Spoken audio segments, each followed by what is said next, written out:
Hello students, তোমরা দেখছো Sukanta sir classes আর আমি তোমাদের বিক্রম স্যার। আচ্ছা, যেরকম কথা দিয়েছিলাম যে মাইন্ড ম্যাপের ক্লাস গতদিনকে ইন্ট্রোডিউস করলাম যে মাইন্ড ম্যাপের ক্লাস তোমাদের জন্য আসছে। তো মাইন্ড ম্যাপের আজকে ফার্স্ট ক্লাস আছে। আমরা ফার্স্ট হিস্ট্রি দিয়ে শুরু করছি। তো হিস্ট্রিতে আমরা একদম জিরো থেকে শুরু করছি। জিরো বলতো জিরো বলে তো আমরা এইটুকুনি ধরে নিই যে তোমরা কিচ্ছু জানো না। আমি পড়ানো শুরু করছি যে ইতিহাসের তিনটে ভাগ আছে, অর্থাৎ তিনটে যুগে ইতিহাসকে আমরা ভাগ করি। একটা হচ্ছে এনশিয়েন্ট এজ, মিডাইভাল এজ, একটা হচ্ছে মডার্ন এজ। এই তিনটে এজ বা তিনটে যুগে আমরা ভাগ করি, প্রাচীন যুগ, মধ্যযুগ আর আধুনিক যুগ। এবার এই তিনটে যুগকে যে আমরা ভাগ করছি কিসের ভিত্তিতে ভাগ করছি? প্রাচীন যুগ হচ্ছে সেই সময়কালটা যেখানে মানুষ একদম প্রাচীন ছিল, তাই তো? এটাই তো বলবে। আর প্রাচীন যুগ সেভাবে ব্যাখ্যা করা যায় না। মোটামুটি যতদিন না ভারতে মুসলিম আক্রমণ হচ্ছে বা ইসলামিক ইনভেশন হচ্ছে, ততদিন কিন্তু ভারতে প্রাচীন যুগ চলেছিল।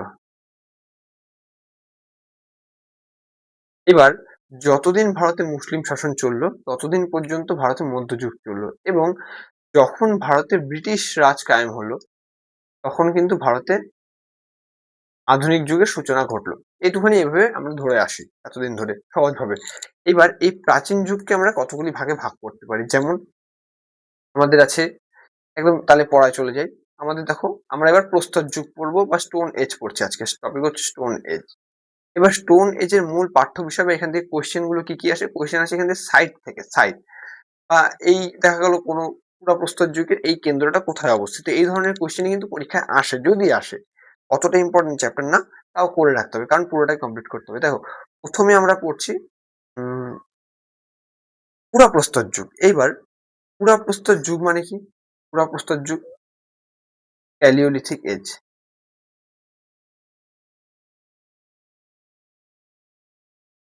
প্যালিওলিথিক এজ, প্যালিও মানে পুরনো আর লিথিক মানে পাথর, বা লিথ মানে পাথর, লিথ মানে পাথর,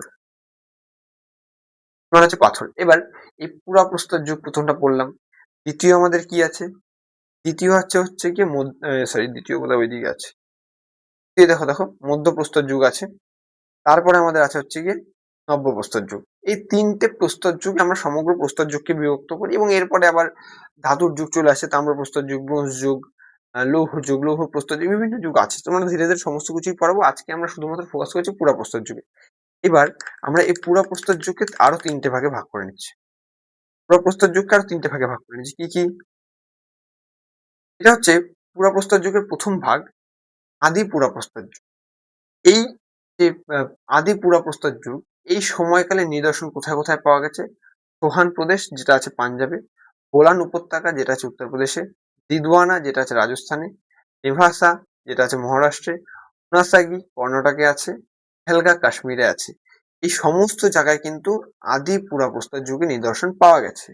এবার এরপরে যখন একটু ডেভেলপড হলো মানুষ, তখন মধ্য পুরাপ্রস্তর যুগ, এখন কিন্তু পুরাপ্রস্তর যুগ চলছে, এই মধ্য পুরাপ্রস্তর যুগ চলে আসলো। এই যুগের মানুষের মূল পেশা কি ছিল?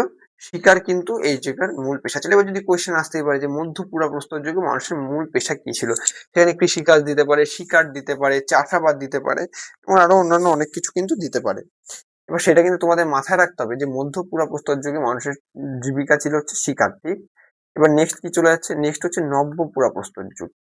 এখানে কিছু কিছু ইম্পর্টেন্ট জিনিস ঘটেছে। কি কি? যেমন হোমো স্যাপিয়েন্স, অর্থাৎ আধুনিক মানুষদের আবির্ভাব ঘটলো কোন যুগে? নব্য পুরাপ্রস্তর যুগে। তারপরে প্লেস্টোসিন যুগে শুরু হলো কি তোমাদের? প্লেস্টোসিন যুগের শেষ পর্ব হচ্ছে নব্য পুরাপ্রস্তর যুগ।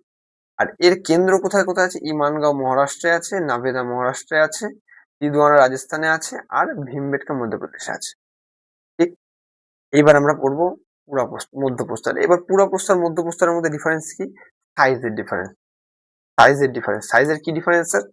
সাইজের ডিফারেন্সটা হচ্ছে, পুরাপ্রস্তর যুগে মানুষ যদি এত বড় আকৃতির পাথর খন্ড ব্যবহার করতো, মধ্যপ্রস্তর সাইজ একটু কমিয়ে দিল। মধ্যপ্রস্তর যুগে তার কিন্তু যে আকার, যেহেতু আমরা প্রস্তরেজ পড়ছি, আর পাথরই ছিল মানুষের তৎকালীন সেই সময়ের ইনস্ট্রুমেন্ট বা ব্যবহার্য জিনিসের মধ্যে প্রধান জিনিস, ঠিক আছে? এবার এই মধ্যপ্রস্তর যুগে দেখো কি বলছে, উষ্ণ জলবায়ু, অর্থাৎ আমরা জানি পৃথিবীতে টোটাল 4 বার হিম যুগ এসেছিল। হিম যুগ কতবার এসেছিল? 4 বার। হিম যুগ আসার পরে এইবার বলছে মধ্যপ্রস্তর যুগ যখন চালু হচ্ছে তখন কিন্তু জলবায়ু ধীরে ধীরে উষ্ণ হওয়া শুরু হলো।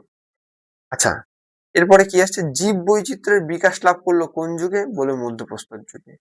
আগুন এবং ছোট পাথরের হাতিয়ার বানানো কোন যুগে, এই মধ্যপ্রস্তর যুগ, বা এটার ইংলিশে নাম বলে মেসোলিথিক, মেসো মেসোলিথিক এজ, এই যুগে। ওকে, নেক্সট কি আসছে, কেন্দ্র। এবার কেন্দ্রগুলো কি পড়ে নেবো।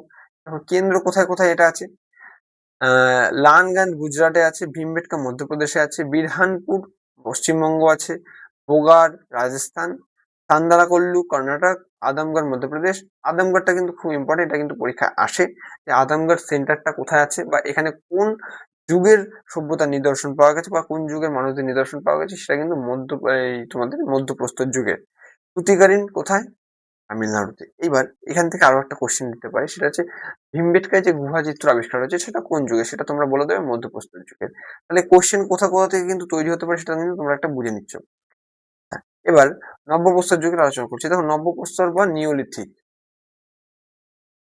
Neolithic age. এবার নিওলিথিক এজে তোমাদের নতুন পাথরের যুগ, বা এখানে কিন্তু ছোট পাথরের যুগও বলা হয় অনেক সময় এটাকে।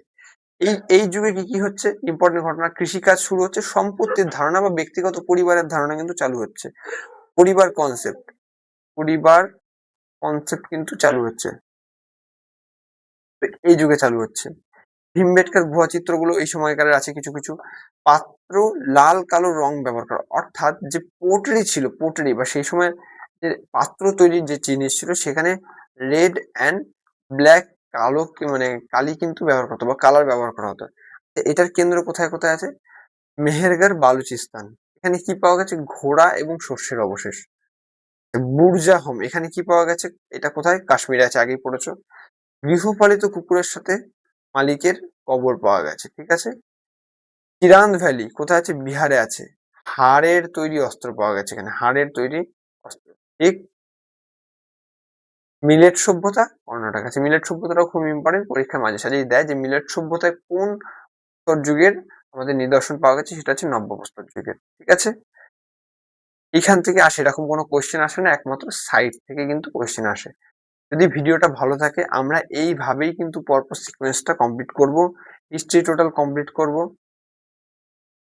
তারপর পলিটিতে জাম্প করব, তারপর জিওতে জাম্প করব। এই করতে করতে কিন্তু আমরা টোটাল জিকে যে সিলেবাসটা আছে সেটা কিন্তু মাইন্ড ম্যাপের মধ্যে দিয়ে কিন্তু কমপ্লিট করব। ওকে, আই থিঙ্ক তোমাদের ক্লাসটা ভালো লেগেছে। যদি ক্লাস ভালো লেগে থাকে অবশ্যই সাবস্ক্রাইব করো, আর অবশ্যই জয়েন হয়ে যাও আমাদের টেলিগ্রাম গ্রুপে। থ্যাংক ইউ সবাইকে।